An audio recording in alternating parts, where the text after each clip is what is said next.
of power politics here in America, the Negro, namely the race problem, integration, civil rights issue, are all nothing but tools used by the whites who call themselves liberals against another group of whites who call themselves conservatives, either to get into power or to retain power. Among whites here in America, the political teams are no longer divided into Democrats and Republicans. The whites who are now struggling for control of the American political throne are divided into liberal and conservative camps. The white liberals from both parties cross party lines to work together toward the same goal. And white conservatives from both parties do likewise. The white liberal differs from the white conservative only in one way. The liberal is more deceitful, more hypocritical than the conservative. Both want power, but the white liberal is the one who has perfected the art of posing as the Negro's friend and benefactor. And by winning the friendship and support of the Negro, the white liberal is able to use the Negro as a pawn or a weapon in this political football game that is constantly raging between the white liberals and the white conservatives. The American Negro is nothing but a political football, and the white liberals control this ball through tricks or tokenism, false promises of integration and civil rights. In this game of deceiving and using the American Negro, the white liberals have complete cooperation of the Negro civil rights leaders, who sell our people out for a few crumbs of token recognition, token gain, token progress. In the New York Tribune, in an editorial dated February the 5th, 1960, they pointed out that out of 11 million qualified Negro voters, only 2,700,000 actually take time to vote. This means that, roughly speaking, only 3 million out of the 11 million Negroes who are qualified to vote take an active part, and the remaining 8 million remain voluntarily inactive. And yet it is this small minority, the 3 million Negro voters, who help determine who will be the next president. If who will be the next president can be influenced by 3 million Negro voters, it is easy to see why the presidential candidates of both political parties put on such a false show with the Civil Rights Bill and promises of integration.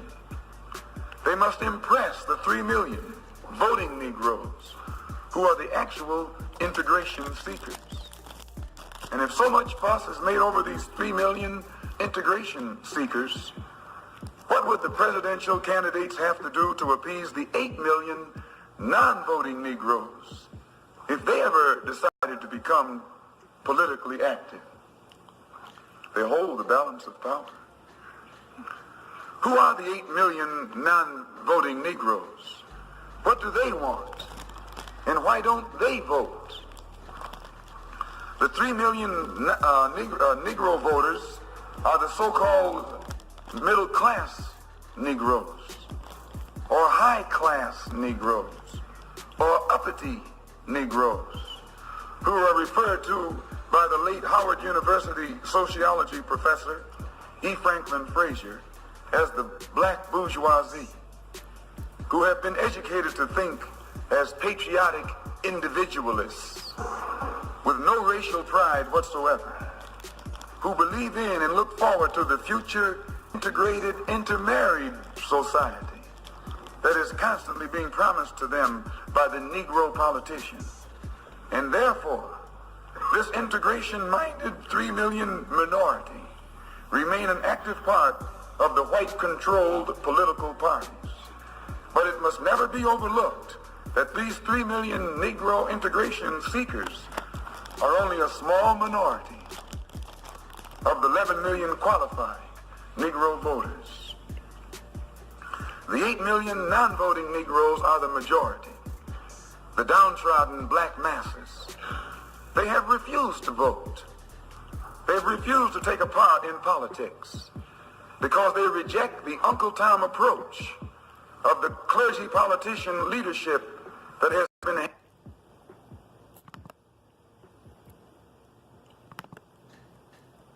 And one was a 30-minute derivation.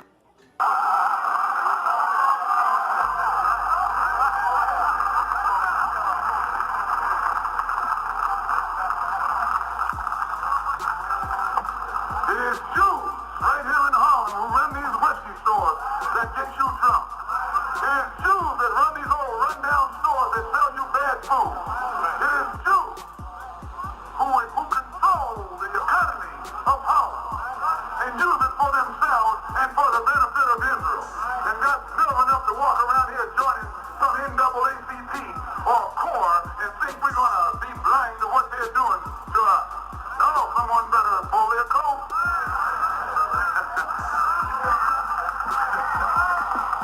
Someone better pull their coat. Or you start pulling some heads.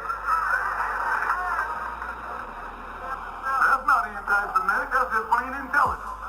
You know, I was on a program here in New York on Channel 13 in which I made a statement concerning how the Jews control about 80% of the economy in most Negro communities across the country. And the Jews organized themselves and wouldn't let this thing come back on Channel 13. Was two interviews. One was done by Baldwin and one was done by me. The one I did two. One was short and one was a 30-minute derivation, 30-minute duration. And at the end of it, you remember Morgenthau jumped up and said that he's not responsible for anything I said. Well, I can understand why he said that, because during that same week, these same old so-called liberal Jews who claim they believe in free speech and all that old kind of stuff, they got together and prevented the showing of that interview again, simply because I had made the statement on that the Jews are the ones who are robbing us and exploiting us up here in Harlem and across the country. Jews believe in censorship more than anybody else. You know, all you got to do is start talking about Jews, and you'll find all the papers will close up on you. They can't take it. They can't take any criticism. They're the most sensitive white people on this earth. They don't like you to talk about them, but they want to talk about everybody else. They want to tell you what Hitler and Eichmann did to them, but don't want us to tell you what Uncle Sam has done to us. And Hitler didn't kill as many of them as Uncle Sam did kill those of us. And if they were justified in snatching Eichmann and taking him back over there and gassing him, then God is justified grabbing Uncle Sam and putting the gas to him. Alright guys, Fuller coming to you with another video. Shout outs to the whole LDBC. So, you know, although Malcolm X's birthday has passed, I was just reflecting on some of the things that he said. And, you know, I also wanted to reflect on an earlier figure who kind of really was in the same mode as Malcolm X. In regards to what we call Zionism, as they say. But first, let me just tap into the whole liberal thing. You know, it never fails that every day I get called something derogatory, like, oh, you're part of the problem, you're not part of the solution. Oh, you're a racist. Oh, you're a bigot. Oh, you're prejudiced. Oh, you're this and you're that. And the reality is, I'm just an African dude who sees past the crap that you guys are pushing. You know, Malcolm X, you know, Rahimahullah, may God have mercy on his soul, you know, basically warned us about liberals, okay? What liberals do is they're going to promise you one thing and then get you to do something that's not going to be beneficial to your community. I will give you a perfect example. A liberal will say something like, oh, Black Lives Matter. Oh, you know, we're with you guys. Oh, we're supporting you guys.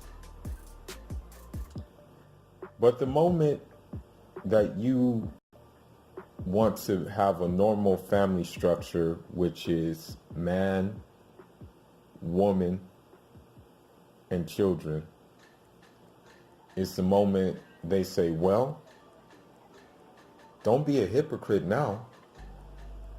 You have to push for transgender in your community. You have to push for more LGBT rights in your community. You have to push for more pansexual rights in your community. You have to push for more multi-gender bathrooms. You have to push for transgender athletes to be able to compete as males, even if they're born as females, or as females, even if they're born as males. And you have to ask yourself, is that really what my community needs? Is that really going to build a solid community? Is that going to really build a community that's going to,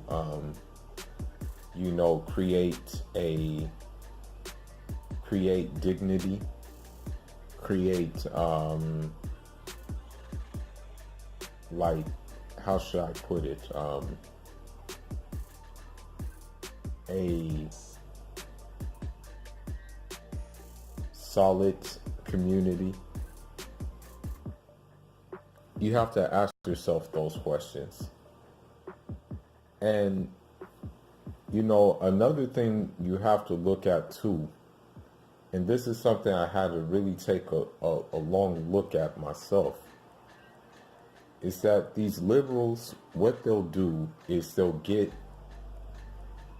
a person who looks like you, or I should say, let me rephrase that.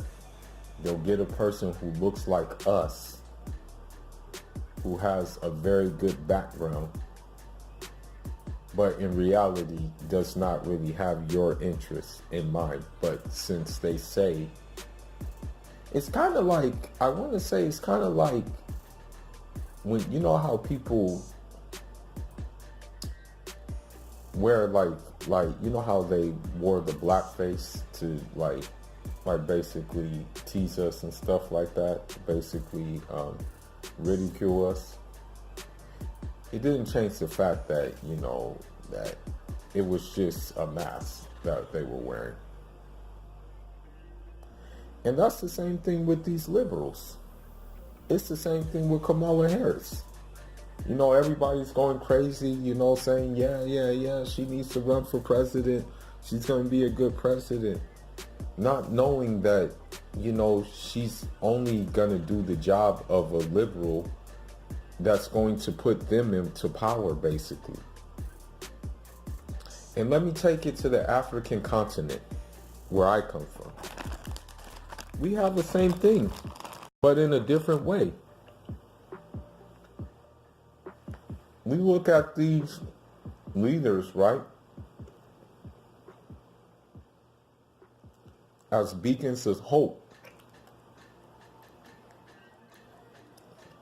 But all they're doing is the biddings of Europe. All they're doing is the biddings of France. All they're doing is the biddings of Italy. All they're doing is the biddings of Belgium. All they're doing is the biddings of Great Britain.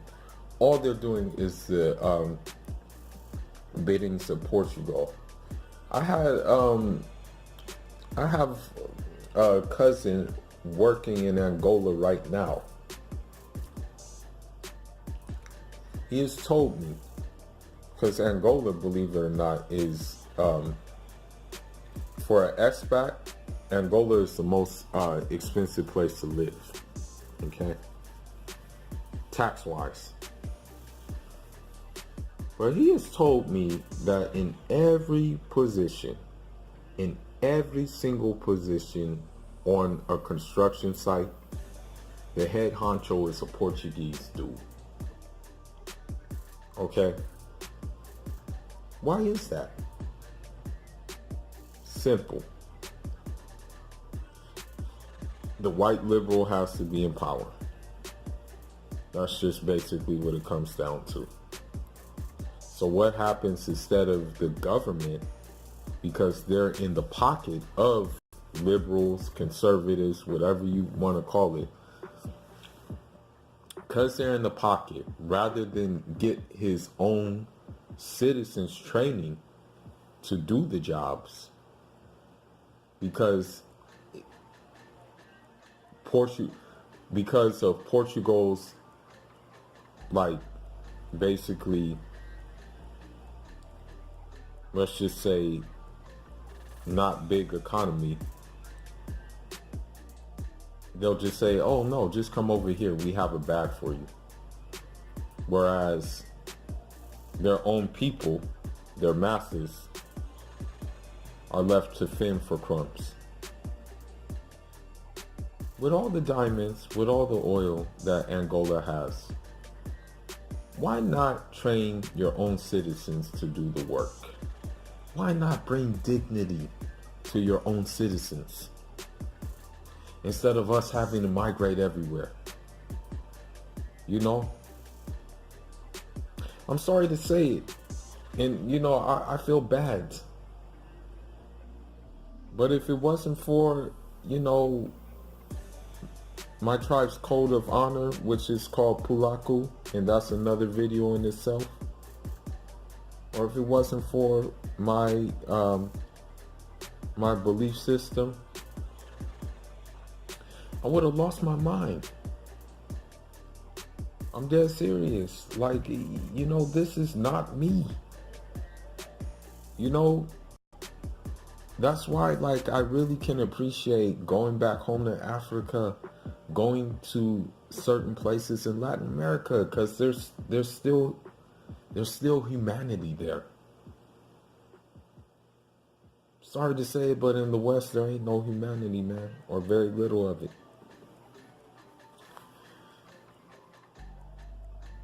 And so I don't get why people are like fooled by swirling as if that's going to be a solution, or fooled by liberals, especially liberals, when Malcolm already laid it out. Malcolm already told you about liberals and what they do. Now, let's move on to Zionism. So, if you speak on Zionism, you're automatically viewed as anti-Semitic. I have spoken on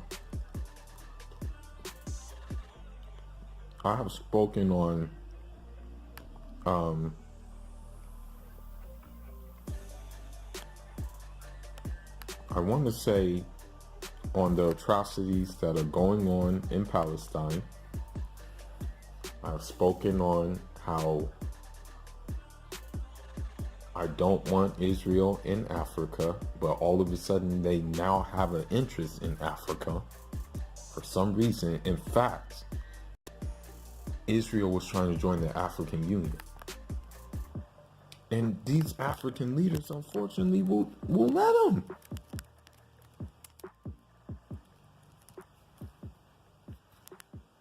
And I'm like thinking to myself,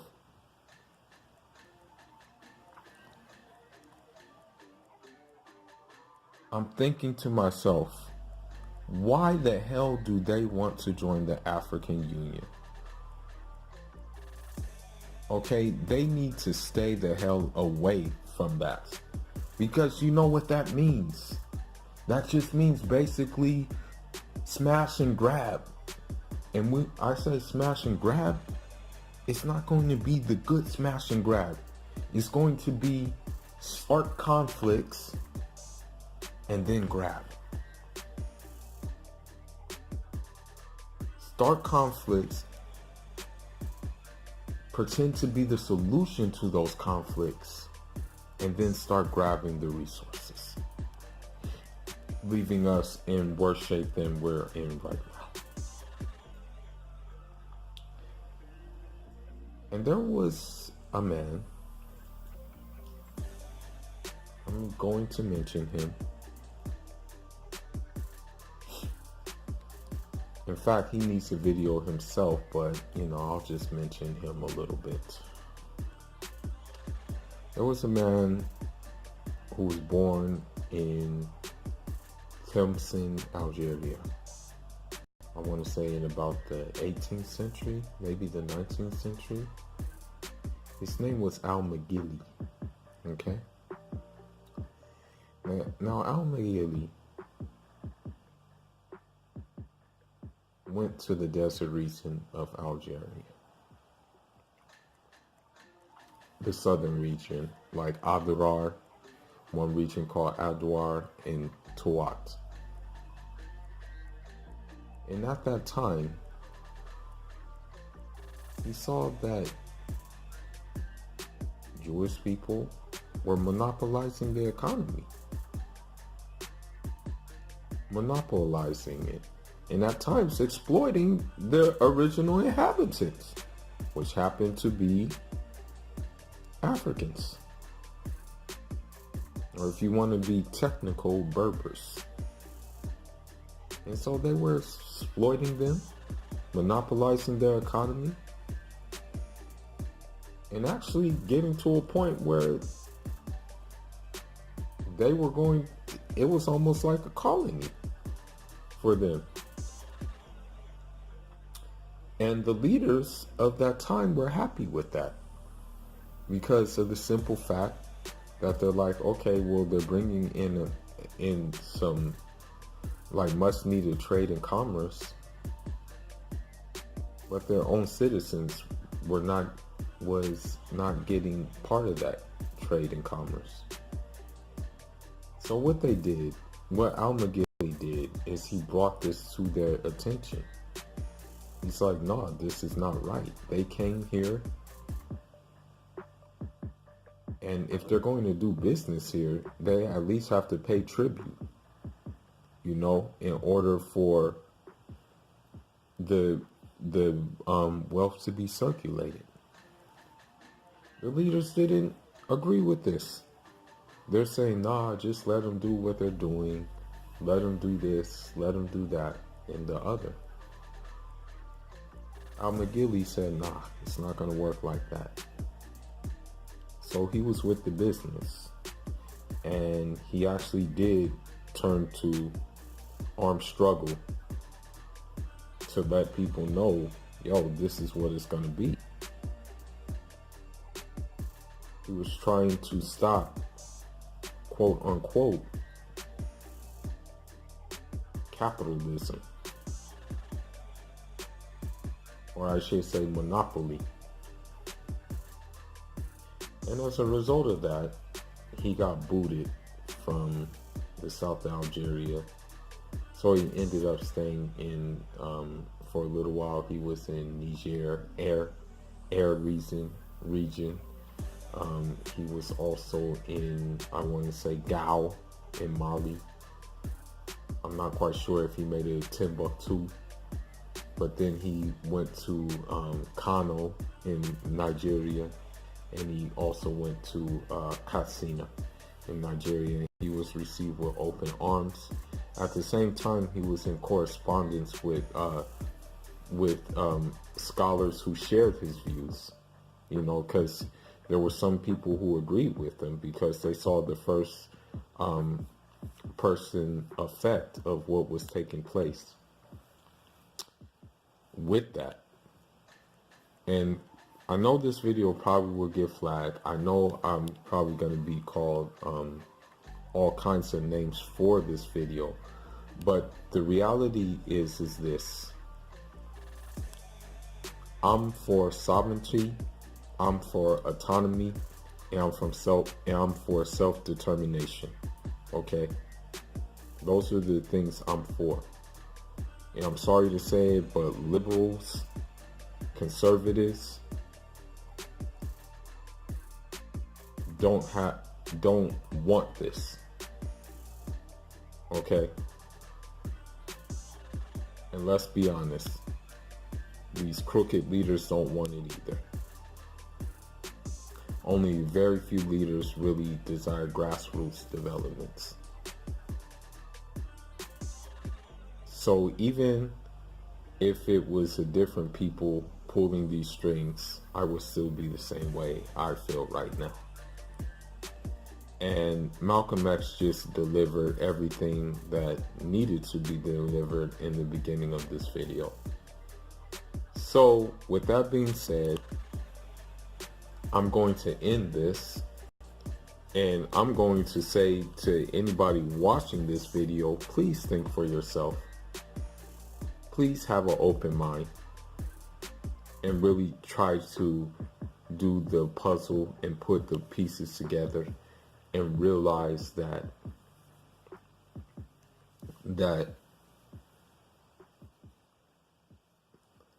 certain things aren't what they seem,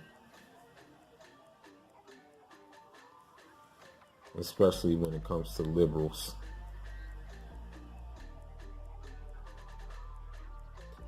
And with that being said, I'm out. Look forward to an interview I have coming. I'm gonna actually be interviewing a couple of people soon coming up about social issues, and also I'm gonna have a couple of athletes on my platform as well. All right. Until next time. John.